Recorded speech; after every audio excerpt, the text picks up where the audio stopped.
mostra que é um pouco diferente, porque o valor monetário em termos nominais é o mesmo, os 800 bilhões. Só que esses 800 bilhões foram usados para tentar reerguer uma economia que estava Então, sofrendo de vários olha, problemas. qual é o problema? O mundo inteiro está fazendo emissão monetária e gasto fiscal desde a crise de 2008.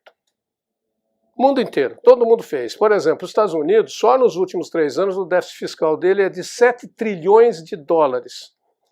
A emissão monetária no mundo, no período dos 4 maiores blocos, a Europa, os Estados Unidos, o Japão e a China, 32 trilhões de dólares.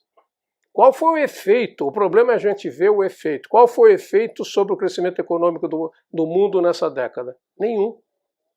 Crescimento econômico não se dá por gasto público nem por emissão monetária. Crescimento econômico se dá pelo fortalecimento que a gente chama da produtividade da economia, que é obtido através do investimento em capital tecnológico e pela demografia.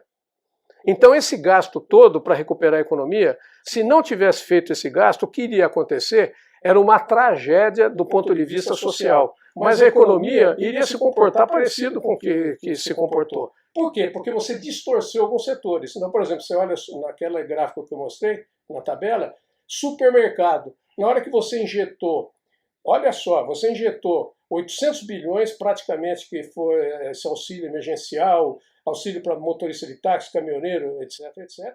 E o que foi que isso gerou? Isso gerou inflação. Isso não gerou crescimento econômico. Por que gerou inflação? Porque eu tinha uma moeda, um real que se depreciou em relação ao dólar e um mercado externo que aumentou o valor das commodities em 35%. Então, na hora que eu desvalorizo a moeda com taxa de juros a 2,5%, o que é que eu fiz? Eu inflacionei os preços. Então, todo esse auxílio emergencial, o máximo que ele fez foi permitir ter algum grau de consumo dentro desse cenário. Então, a gente precisa ter claro o seguinte, que a única coisa que faz um país crescer é a produtividade através de investimento de capital em tecnologia, não é investimento em qualquer coisa, tem que ter uma harmonia nesse investimento, e a questão demográfica.